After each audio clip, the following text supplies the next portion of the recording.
अभी हम चर्चा कर रहे थे यूजीसी को लेकर। यूजीसी में आपका और पार्टी का क्या विचार है और क्या स्टैंड है उनका?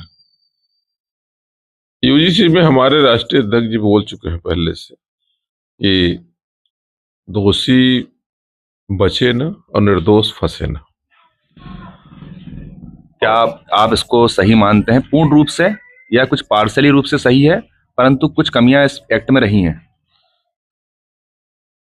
बाबा साहब जब संविधान लिखे थे तो संविधान सौंपते समय एक बात आई थी, उन्होंने ही बोला था इस बात को, ये संविधान तो मैं लिख दिया हूं, लेकिन यदि संविधान किस तरह के व्यक्ति के हाथ में है वो उस पर डिपेंड करेगा कि कितना कारगर होगा संविधान। बड़ी सीधी सी बात है कि काम भर के लिए कानून संविधान पहले से बना था और इस सरकार उनको खुद लागू नहीं कर पा रही है क्योंकि सरकार की मानसिकता ठीक नहीं है। तो चाहिए लॉलीपॉप फेंकती रहे, आपस में युवाओं को लड़ाती रहे, क्योंकि उत्तर प्रदेश में चुनाव है, पश्चिम बंगाल में है और भाजपा के खिलाफ पूरी तरह से लोगों बेरोजगारों में आक्रोश है, क्योंकि रोजगार नाम ही नहीं बचा, रोजगार कहीं दिख नहीं रहा है। बेरोजगार गली गली घूम रहा है। 2 करोड़ का वादा करने वाले 2 लाख नौकरी नहीं दे पाए, नौकरियां खत्म कर दिए, बेच दिए। तो ये मैं मानता हूं कि इस मसाले को फेंक करके और सोचे ताकि दो गुट में हो जाए युवा, क्योंकि बेरोजगार पूरी तरह से एकजुट है। किसान जो कर्ज में दब रहा है, मर रहा है। देश के 10 करोड़पतियों का 3,044 लाख करोड़ रुपया माफ कर दिए सरकार, और किसानों का केसीसी का कर्ज माफ नहीं हो पाया और किसान मार खा रहा है, प्राकृतिक मार खा रहा है। और इस सरकार के चलते इनकी जो आवारा पशुओं की मार खा रहा है, जंगली जानवरों की मार खा रहा है। किसान, मजदूर, बेरोजगार, व्यापारी सब परेशान हैं।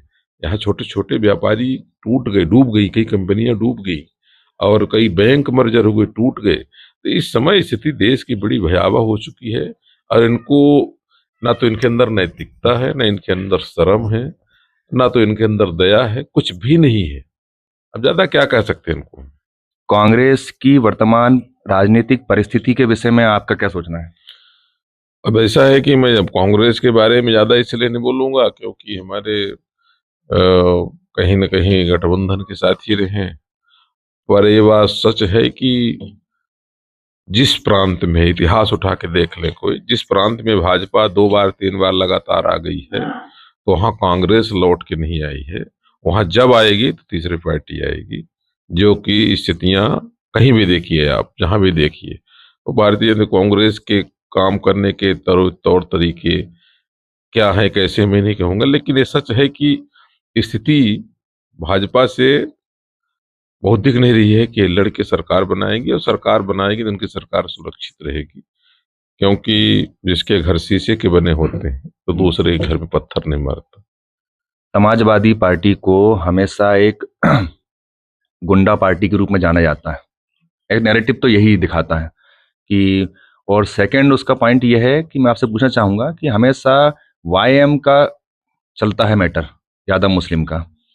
आप सीधी जिले में हैं, आपके प्रयास आपने किए, चुनाव लड़े, जीतने हारने की बात है। क्या आपका आपकी प्लानिंग वही है यादव मुस्लिम को लेकर, या सब समाज को लेकर आप चलना चाहेंगे?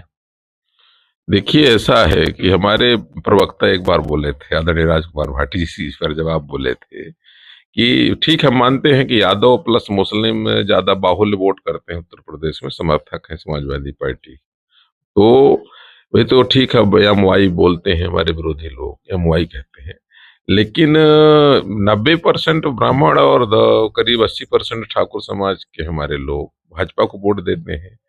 तो क्यों टीपी क्यों नहीं कहते, बीटी क्यों नहीं कहते भाई? बीटी भी कहना चाहिए ना। ये तो एक नाटक है। और देश में यदि कोई भी पार्टी है आज की तारीख में, गैर सांप्रदायिक, गैर जातिवाद, कोई मजहबवाद नहीं है, तो ये समाजवादी पार्टी कोई एक दो जाति, एक दो धर्म की नहीं है। समाजवादी पार्टी समाजवादी विचारधारा को पढ़े लिखे लोग समझते होंगे। और जो लोग ये आरोप लगाते हैं एमओआई का, तो मैं ये मानता हूं कि वो भी पढ़ाई लिखाई उनकी कमजोर है, क्योंकि समाजवादी विचारधारा आज से नहीं, देश के जब आजादी से लेकर के और देश के संविधान में भी ये बातें सब आई है। अब यही एक समाजवादी पार्टी ही संविधान को बचा करके और संवैधानिक व्यवस्था को जमीन पे उतार के देश के भाईचारा आने वाली पीढ़ी का जन कल्याण कर सकती है। इसमें कोई एक जाति वर्ग की बात नहीं।